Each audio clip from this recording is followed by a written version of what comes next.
When most people hear Wounded Knee, what they think of is 1890 and the last great battle. I threw up a little bit in my mouth in the back when I used the word battle between the U.S. Army and the last of the free Great Plains Indians.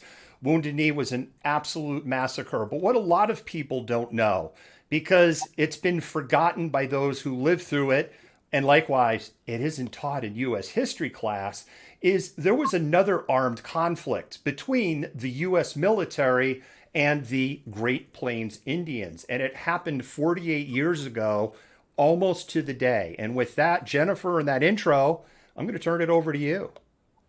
Yeah, so we have a lot of clips to get through for this story, but this is the second occupation of Wounded Knee on the Pine Ridge Indian Reservation. And so what's happening at this particular moment in time, this follows a series of events in the longer history of Native activism that, really ramped up in the 60s and 70s. Again, I think I talked about this a little bit last week, but we had things like the Trail of Broken Treaties, the Fish Wars, the occupation of Alcatraz, just to name a few, as Native people started to get more vocal about the ways in which they were treated, violation of treaty rights. But what happens here is particularly interesting. And so before I unpack too much and just spill everything, because I'm super excited, I'm going to let you, David, start rolling some of the clips. Yeah, the first clip we're going to roll is the lead up to the occupation.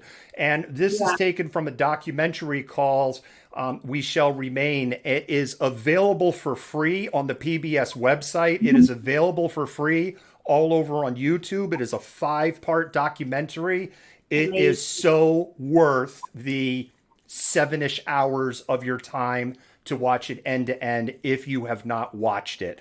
And with that, Jennifer, intro and explanation, I'll roll the first clip. There was towns you didn't drive through, didn't go through, especially women. You didn't walk down the street of any border town by yourself because you'd be accosted by any white man that felt like it. Just weeks before the occupation of Wounded Knee, a white man killed an Indian near Custer, South Dakota. And you charge a white man premeditated murder, you charge him with second-degree manslaughter, and we ain't going for it anymore. And I know this whole damn town is an armed camp. Hey, listen, white man, I have had all the bullshit from your race as I can take. As we walked into the door, then we were attacked by law enforcement.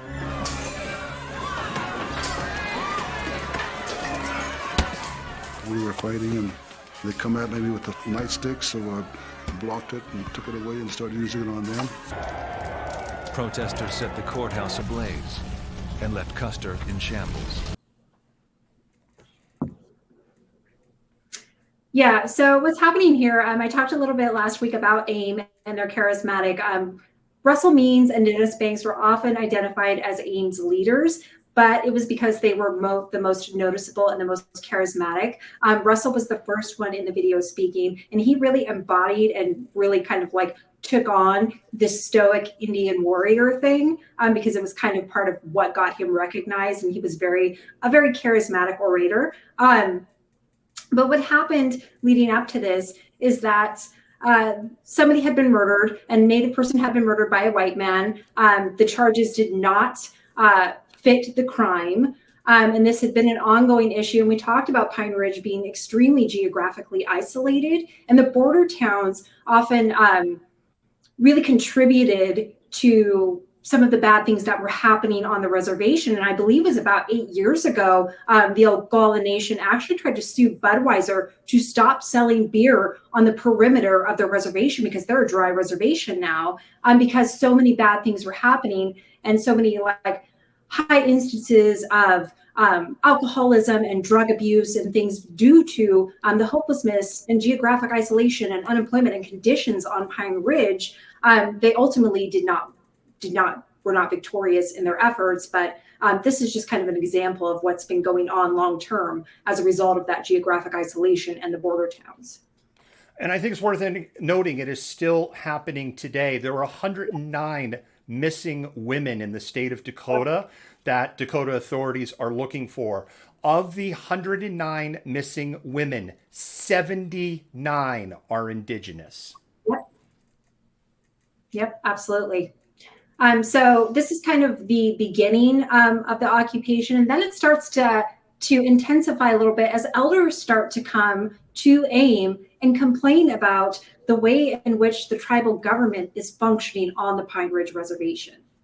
By the 1970s, Native people, once masters of the continent, had become invisible, consigned to the margins of American life. Their anger and frustration would explode in Wounded Knee. We were about to be obliterated culturally. Our spiritual way of life, our entire way of life was about to be stamped out. And this was a rebirth of our dignity and self-pride.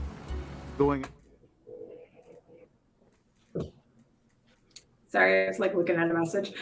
So yeah, again, we're back to this discord on the reservation, the conditions. A lot of people are being mistreated. AIM at this point has become more militant and getting noticed through their activism. And so that is how they end up coming to Pine Ridge, staying and planning for this takeover at Wounded Knee. So the spot they eventually take over, it's kind of like a gift shop owned by some white people on the reservation. They take over this area because it is near the actual site of the 1890 Wounded Knee massacre. This afternoon, the FBI said the Indians are in charge of the town. Just finished eating our dinner, and so I looked out the window and I said, well, for heaven's sake, who opened the store? And they're carrying things out. After stripping bare the Wounded Knee trading post, the village's only store, the protesters took over a local church, holding the minister and other white residents hostage. They quickly blocked all roads leading into town.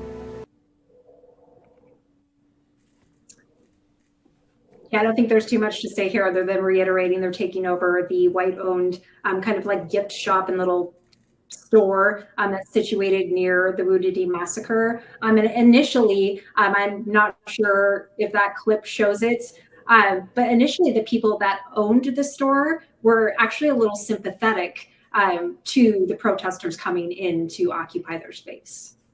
Yeah, we don't have that. Jennifer, in the interest of copyright protection and not essentially replaying a 1 hour and 20-minute documentary on the show, but you did bring up a very good point. As the occupation continued, the hostages are taken, and we have that in our next clip. It was negotiated for the hostages to be released, and the hostages, including Agnes in that video, refused to leave because their concern was if they left, the government would just come in and massacre all of the Indians. So they essentially became voluntary human shields because their distrust of the government ran so deep. Yeah, their distrust of the government runs so deep, and they're also situated on the reservation, and they know, or at least on the outskirts of the reservation, and they're very familiar with the conditions and the things that are occurring on the reservation, which also makes them a bit more sympathetic. It's easy to be critical of the ways in which people are conditions on Indian reservations when you're not getting to see it firsthand and understanding the reason for these conditions and the way in which the government has treated Native peoples. But because they have this very close proximity to Pine Ridge, I think that made them a little bit more sympathetic to the cause. And Dora, yes, we did notice the show was taken down from Monday, and we are fighting it. So, but thank you for that. And with that, I'll roll the next clip. By 1973, the Lakota way of life on the plains was largely in the past. The Oglala Sioux tribal government ran things on Pine Ridge. And where traditional chiefs had once sought consensus, elected Chairman Dick Wilson ruled with an iron hand. Wilson favored mixed-race, assimilated Indians like himself, and slighted the traditional Sioux who spoke their language, practiced their religion, and remained loyal to the traditional Oglala chiefs. When traditional Oglalas challenged corruption in tribal government, Dick Wilson responded with force. He had his own army, which intimidated the full bloods mostly, the traditional people. His goons started beating up the people, and no charges were ever pressed.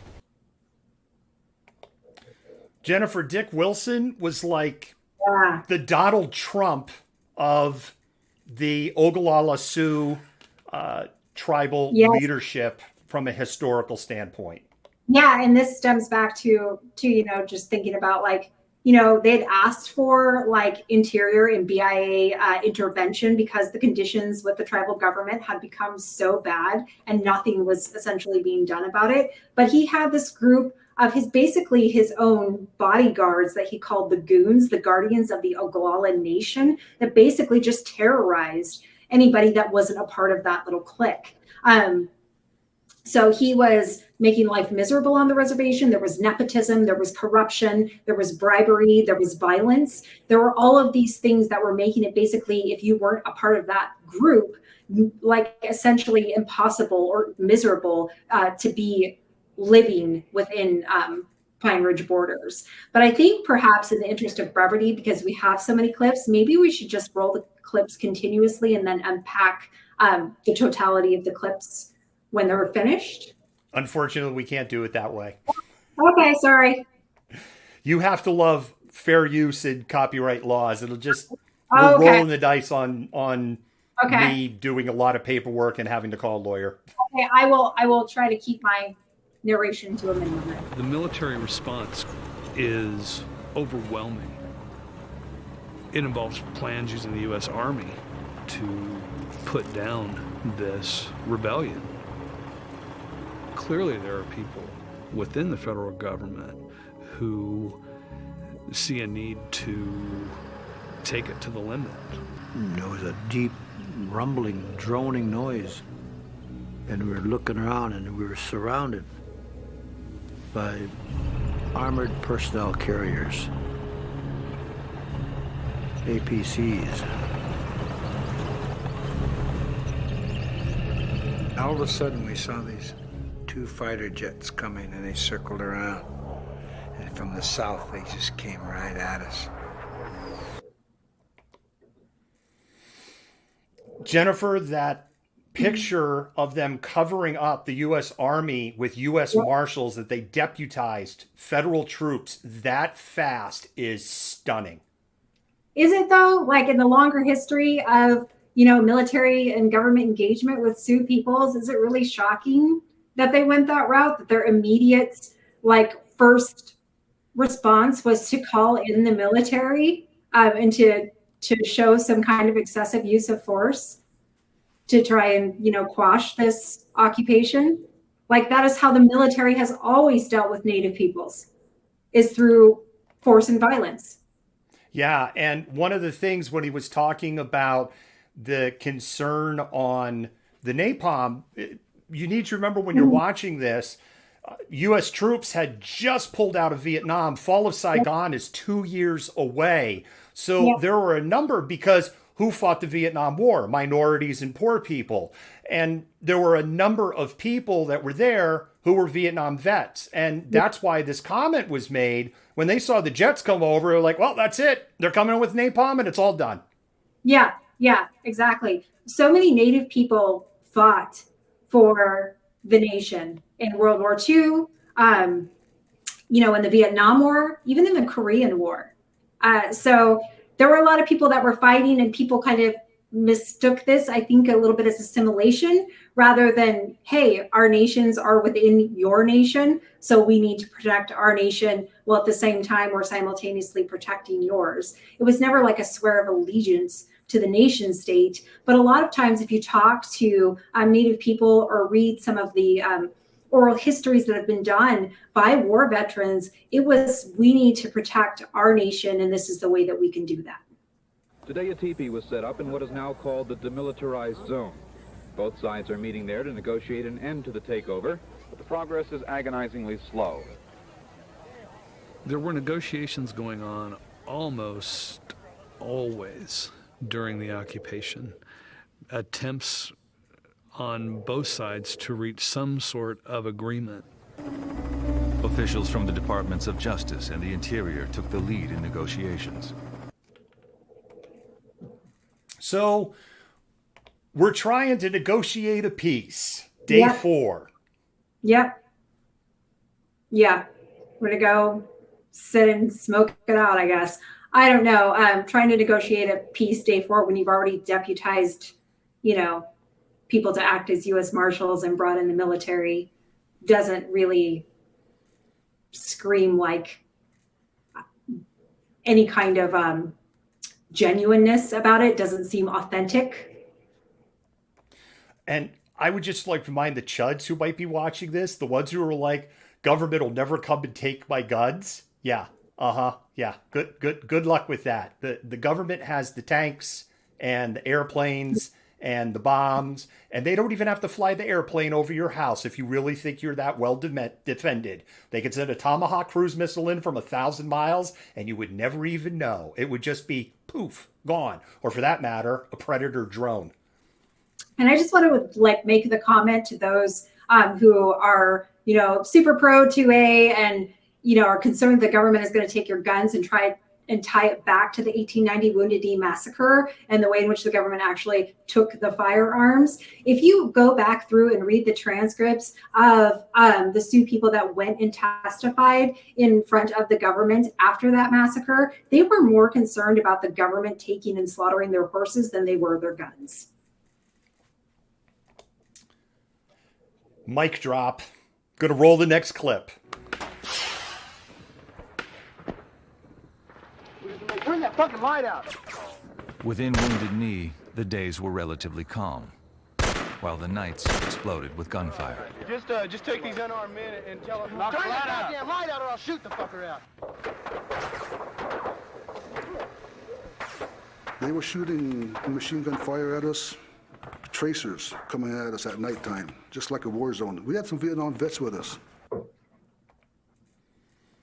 So by day 4 in the evening, Jennifer, it's becoming a literal war zone. Yeah. So every night, under the cover of dark, basically there's fire. And so that's why he's talking about shutting out the lights, because they don't want them to see where they're at, because they're shooting blindly into this occupied space, trying to, with excessive use of force, quash this occupation. And the people inside the occupation are firing back. You mentioned that a lot are war veterans. Others are just armed because they know what's coming. But it just goes back to, again, this if you look at this 1973 occupation in the longer history of the relationship between the federal government and Native peoples, and in particular the Sioux, how anybody is shocked by this, that it came to this, is beyond me. There was actually a third force at Wounded Knee, in addition to the Indian activists inside of Wounded Knee and the federal marshals and FBI agents surrounding Wounded Knee. And that third force was the Goon Squad. As tribal chairman, Wilson wielded supreme authority on Pine Ridge. He erected his own roadblocks outside the federal perimeter. Even U.S. officials had to go through him. Yeah, so Wilson goes and tries to do a power play with this and aligns himself with federal authorities as, hey, I could be the power broker here, but obstinately he's just trying to tighten his grip even further. Yes, he is. And those were his goons in that picture, the Guardians of the Oglala Nation with the blockade set up. He was totally doing anything he could to further cement his own power and authority, even if it meant siding with the government. And this is probably a good point to talk about that. I know you danced on it, but Dick Wilson probably murdered or ordered the murders of many, many people leading up to this. Yeah, he did. That's what the assumption is. They don't have the definitive proof just because he ran the Oglala Nation with use of force and fear. So a lot of people were really concerned about speaking up. And and things that happened. But even if you look at, we'll talk a little bit when this is over about the aftermath of Wounded Knee and all of the murders that occurred after that to people who were activists associated with AIM or had some kind of association with the occupation. 1 week into the siege, all 3 television networks had stationed reporters in Wounded Knee. Polls estimated that more than 90% of Americans were following the crisis on the nightly news. If they came and killed all of us, it would be recorded, and it would be seen by the world, where the 1890 massacre wasn't. And if they didn't, if they decided, that media was there, so they don't want to murder all of us, well, then the media is there to tell our side of the story.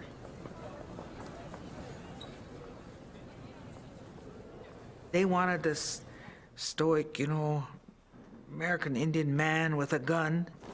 America's picture of the Indian. We didn't care, as long as the word was getting out.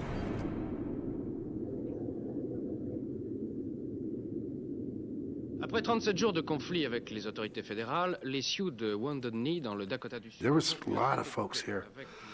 A lot of foreign press were here.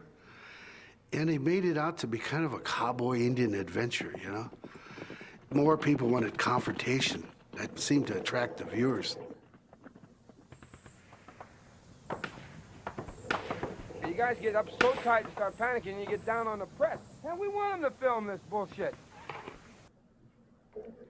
Jennifer, I have strong opinions about the press's role in activism, especially when you are fighting against government-sanctioned violence. Yeah, but at the same time, the press was essential to their cause, which is why characters like Russell Means and Dennis Banks were so important, because they were both charismatic, because they both embodied this kind of like white European vision of what Native people should look like. And so they were appealing, they were militant, they were outspoken, and so they drew in the press, which also garnered attention to their cause that would have not otherwise been there. And I would say for people in an activism role, I see no harm and no foul in playing the press in its own game in order to control the narrative. And up to this point, they're doing a tremendous job at controlling the narrative. Yeah, because, like we talked a little bit about last week, Dennis Banks and Russell Means were urban Indians. They did not spend a ton of time on the reservation. They only became really well-versed in Indian affairs when they went to college and in the city. And so once they figured out what was going on, the ways in which Native people have been deprived of rights, had consistently had treaties ignored or abrogated, which was something that happened a lot in the early 20th century when Congress passed a law that a law that they could abrogate treaties at any given time, which basically gave them the permission to nullify treaties. And so by this particular moment in time, we're into the 1970s. They've already gone through the Indian Reorganization Act in the 1930s, which, was meant to give back some rights. But, they've also gone through the termination period in the 1950s when the federal government basically just sought to strip Native peoples of their land and any kind of protections. Sorry about that, Jennifer. I hit the wrong button. Hate when that happens. Yeah, and I will be so glad when vaccinations are done and we can have an engineer in here and they can just point at me that they're going to push the button.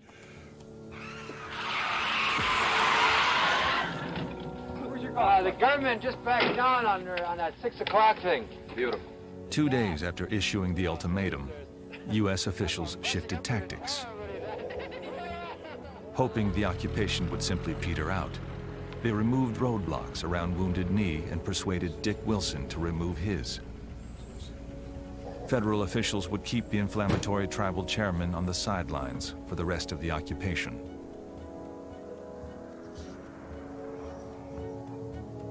But when the roadblocks were lifted, new protesters and fresh supplies flooded in.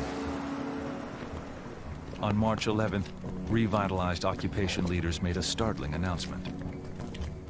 The leadership of the Oglala Sioux here present in Wounded Knee have declared Wounded Knee, an independent country. From here further, if any spy from the United States of America is found within our borders, they will be dealt with as any spy at a time of war and be shot before a firing squad. Hey, Jennifer, I'm going to hand this off to you because there's actually a turboprop military plane that is flying really low, and people have to be hearing it over the microphone. Oh, okay. So by this particular moment in time, if we look, there's more people coming into the occupation, and it's drawing in people from across the United States from multiple Native nations. So this must have looked particularly alarming to the military and the government, because what happened in 1890, what precipitated that, the Wounded Knee Massacre, was this revitalization movement called the Ghost Dance, which they actually mistook, the US government and the military mistook as an anti-white movement that would basically become a pan-Indian movement where Native peoples from across the nation would ally together and force white people out. So when you start to have more people coming in from varied Native nations and allying with each other within this occupation, of course, the government and military presence is going to become more intense. And one of the other things that happened here, Jennifer, is Dick Wilson's power play completely failed. He had essentially assured the federal government that he could have his goon squad come in if they gave him a little bit of support, and he would squash all of this. And Dick Wilson's story doesn't end here, but goes on pause. Yeah, definitely.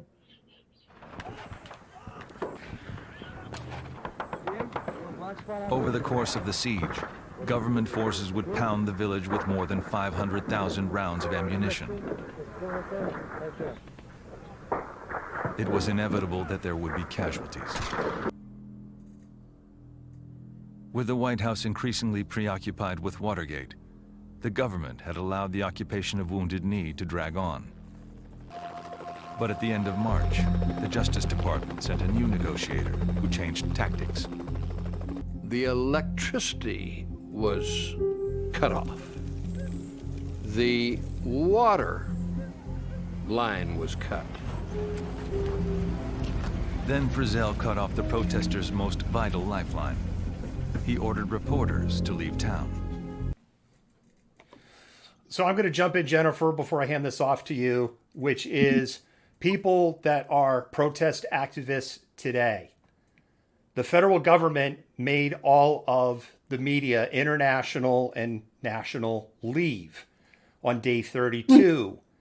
And the narrative, Jennifer, changes. And the lesson here is, I know cameras are cops, yet you're not helping your cause. And history repeats itself over and over and over again. And Jennifer, I'm off my soapbox on that one.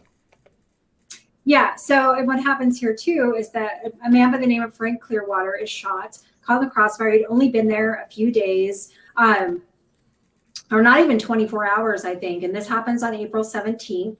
And he's a bullet comes through the side of the house that they're in and gets him and kills him. And they actually have to there's like a temporary ceasefire called so that they can mourn his loss. But he had just come in from, I can't remember what state. He was not from Oglala, though, or South Dakota.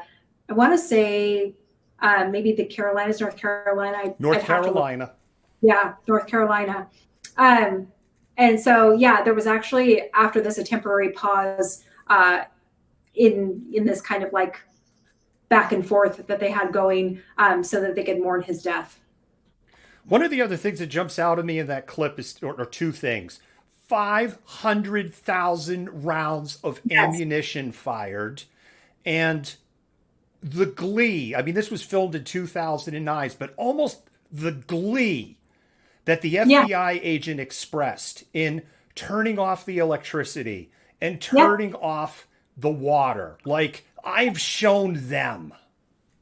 Yeah.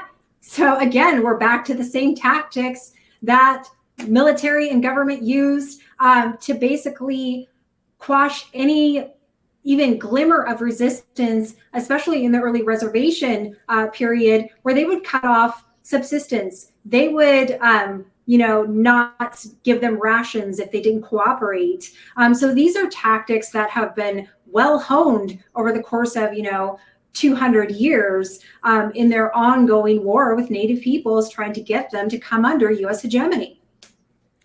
And another thing, Jennifer, is this area is called the Badlands for a reason. Is because there isn't potable water there. You really can't dig wells there. You have to dig very, very deep to get to any potable water because of the nature of the clays and the soils that are there. The water is undrinkable and almost impossible to turn into drinking water. So in cutting off the water, they were left with no options.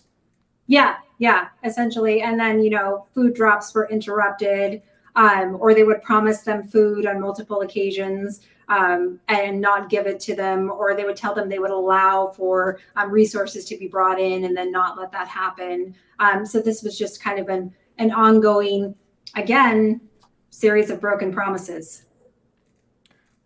Hey, Bubba Bodine, we don't get a whole lot of comments over from Periscope. So first I want to say hi, because I'm like, we got a comment on Periscope, and thank you for the super hearts. And with that, Jennifer, I'm going to go ahead and I'm going to roll the next clip. Okay. I have indicated in this statement Marlon Brando was on his way to Wounded Knee. At that time, you'll have to take me for his word. Brando never made it to Wounded Knee. But a poll taken 4 days after the Oscars showed his sympathies were widely shared. Most Americans sided with the protesters. Within a week, the two sides reached a deal. The siege of Wounded Knee, South Dakota, ended today. Representatives of the Indians and U.S. Interior Department officials formally signed the pact this afternoon inside the embattled village. I talked to Chief Foolscrow, an elder and a full-blood. I offered him a ride on my helicopter if he could get this young Indian lad to let me ride his pony. He thought it was a wonderful gesture, and I did the same as I galloped off on that pony bareback. Chief Badcobb, Medicine Man Leonard Crow Dog, and Russell Means rushed to Washington for a meeting at the White House. But the deal quickly collapsed over the critical detail of what was to happen first: the White House meeting or the disarming of the protesters. Yeah, back to the negotiations and trying to end what happened. I don't know about you, David, but that whole kind of like, we're going to do this and sign off on it if you let me ride your pony kind of thing was, I don't know, pretty cowboy and Indian kind of bullshit to me. Dora wins the internet tonight. She just said, quite the performance, right as those words left your lips. Yeah, very, very performative. The other thing that happened in between all of this is that leaders of the tribe, of the nation, went to the United Nations after they had declared themselves as a sovereign nation to argue in front of the United Nations to be recognized. The United Nations received them, but there was no consideration past that. Yeah.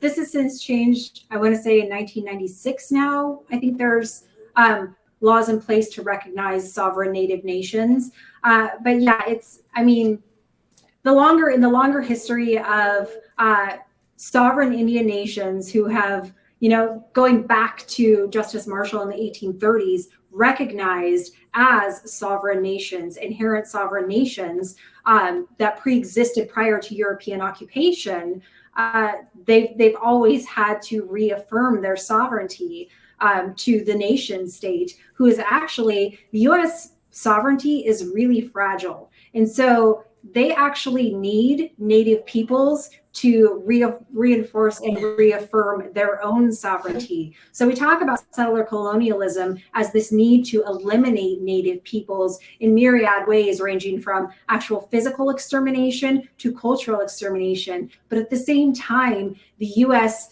government and the nation state more broadly needs to have Native peoples in order to reaffirm its own sovereignty, not only to itself, but to other nations. Exactly. And with that, I'll roll the next clip. If there's any plane comes by here today, we don't want anybody taking any pot shots at them things, because it's going to be making a food drop to us today. We operated out of Rapid City, South Dakota, 3 o'clock in the morning. We were over Wounded Knee about 40 seconds, made the drop, and we were gone. So we're all out there gathering the food, and the FBI opens up on us. When bullets began to fly on the day of the food drop, Frank Clearwater took refuge with other protesters in a church. As they hugged the floor in an effort to stay out of harm's way, a bullet tore through the plasterboard wall and struck Clearwater in the head. And he was killed instantly and became the second casualty and the first person killed in the standoff. Yeah, and I think that was that when Frank, I can't hear the clips. I can only see what's going on. And I've seen the documentary several times because I use it in my classes, but I'm not sure. Was that the Frank Clearwater death? Nope, we got one more, unfortunately. Okay. One more fatality, unfortunately. Okay, so yeah, I just wanted to make sure I knew where I was at within the clips. Yeah, so this was not, I think this is where they were expecting a food drop, but they're actually snipers. So the story there is they arranged a food drop with an individual that owned an airplane, and that was sympathetic, a twin-engine airplane. They flew over. They were over the site for, in the clip, they said only about 40 seconds. They pushed a bunch of food out of the aircraft. A couple of bags of flour exploded when they hit the ground, and so the initial fear was that they were being bombed. And then they realized, oh no, it's just the flour. As they went to gather up the food that had been dropped, federal troops started opening fire on them in broad daylight. And one individual was killed because they hadn't had a food drop in 18 days. They were down to one meal a day, and they were gathering up the food. History repeating itself, Jennifer, over and over again. And this is 1973. Some of the people watching this were alive when this happened. Yeah. And we hear so little about it. We often think about activism. We think about the civil rights era, and we think about Black activism, and we should. But there's so much other forms of activism going on, and Native activism is often overlooked because it doesn't do any kind of service to the nation state. It doesn't make them look good to grant Native people any kind of particular rights, because they can't, because they're sovereign, self-governing nations. And with that, we'll roll the next second to last clip, Jennifer. The first death intensified the government's determination to bring the siege to an end. In mid-April, a unit was put on alert at an Army base in Colorado. According to plans leaked to the press, the government was prepared to move into Wounded Knee with armored helicopters and tear gas. The White House, the Department of Justice, were concerned with the confrontation going on all during the month of May into the summer. The college campuses, I was told, would be emptying out, and all the adventure seekers would be infiltrating Wounded Knee. So the government is afraid, because another thing we've kind of left out in this narrative is on day 12, when the government let the deadline slide, the original deadline for this to end slide, and the residents at Wounded Knee, the white residents and the preacher family, are like, we're staying because there'll be a massacre if we go. Thousands of indigenous people from across the United States and some from Canada started flooding into South Dakota and sneaking through the government lines, reinforcing the force that was there and bringing in supplies. And that continued through the entire occupation, although after day 32 was clamped down a lot tighter. Yeah. And I talked about a little bit this when you were talking about the airplane, just the way in which this really kind of triggered already existing government concerns about a pan-Indian alliance, because that is what they had always tried to prevent, since even prior to the reservation area, was any kind of pan-Indian alliance, because they felt that it would threaten their position of power. So when they saw all these other people coming in, I'm sure it kind of like, brought up the whole kind of ghost dance, pan-Indian movement back in the late 19th century that they were so concerned about, because they were concerned that Native peoples, again, had been treated so poorly that they would come together and overthrow white people. That was part of the reason that there was such military force used at Pine Ridge for the original Wounded Knee massacre, because they were so concerned about this kind of like pan-Indian alliance. Because support was very, very high for this action. And the country was primed for this because, as we covered last week, there was the occupation of Fort Lawton. So there was this momentum and energy going on, and there was this general broad distrust of the government because of Nixon, because of the Vietnam War, because of the oil embargo, because of the seeds are getting planted at this time for the ideas of like trickle down economics, and we get HMOs born during this time, and people are becoming very disillusioned. Well, then there's increasing sympathy for Native peoples. If you look at Johnson's War on Poverty, during that time, NBC actually did this big, like, super sympathetic special on the Navajo Nation and the conditions on the reservation. The Navajo Nation, of course, is the largest reservation and the largest Native nation within the United States, the territory of the United States. And so they did this like whole primetime special about, the conditions, trying to draw attention to the ways in which Native people have been treated and how they were living in the mid 20th century. Yeah. And Jennifer, with that, I'll go ahead and I'll roll the next clip, the final clip. On April 26th, Wounded Knee sustained the heaviest barrage of gunfire since the start of the siege. When the shooting subsided, Buddy Lamont, a 31-year-old Oglala from Pine Ridge, came out to investigate. A sniper at a good 1,000 yards hit him squarely in the heart. And he wasn't even aiming the gun. He had his back turned, and his weapon was on his shoulder. Negotiators agreed to a ceasefire so that Lamont's family could bury him at Wounded Knee. He was somebody that everybody knew his mom, and he was there for all the right reasons, fighting for something that he cared about. And for Buddy Lamont to die was more of a tragedy than most people could bear.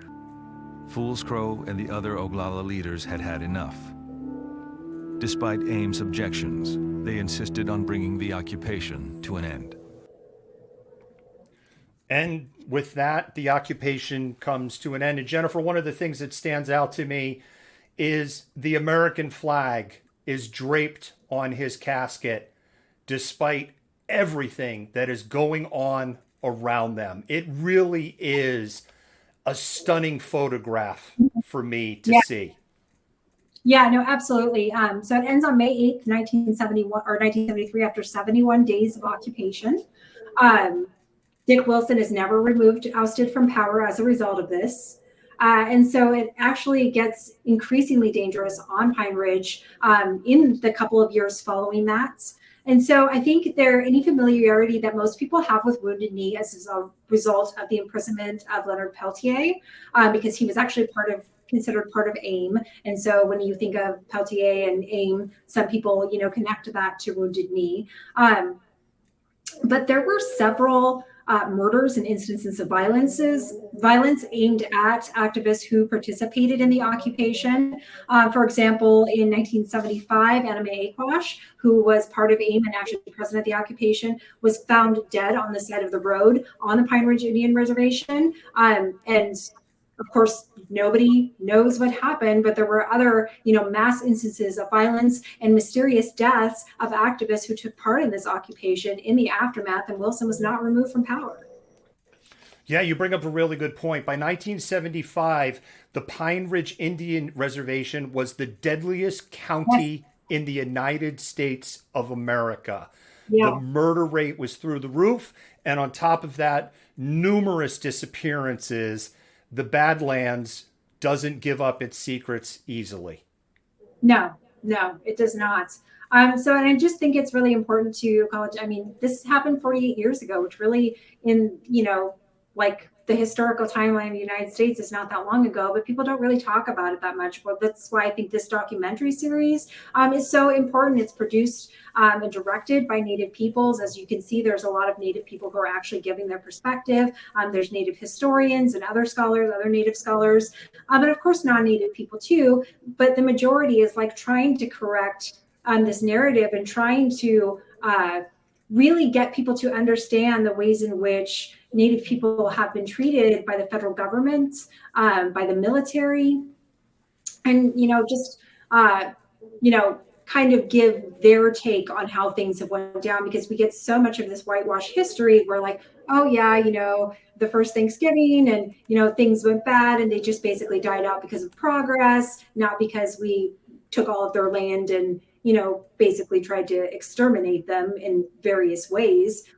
So I think it's really important to kind of talk more about Native activism in the longer history of activism too, because it's still ongoing as well. Look at Standing Rock, look at up into Canada and First Nations and the missing and murdered Indigenous women. So there's, oil against oil, all of this stuff. Native activism is everywhere, and we just don't see enough attention drawn to it like we did back in the 60s and 70s. Jennifer, thank you so much for this. The comments, people like a lot of comments like, I didn't know about this, or I heard a little bit about this, but I didn't know all of the details. There were questions that came through. I was paying attention to those questions. The first one, Jennifer, which we had talked about, we figured was going to come up. Several comments, free Leonard Pelletier. Are you going to talk about Leonard Pelletier? So we can take a couple of minutes because I know we're over our show time. But I think we could go for a couple of minutes to talk about Leonard Pelletier. And Jennifer, you and I have talked about this. It's not exactly as cut and dry as it appears on the surface.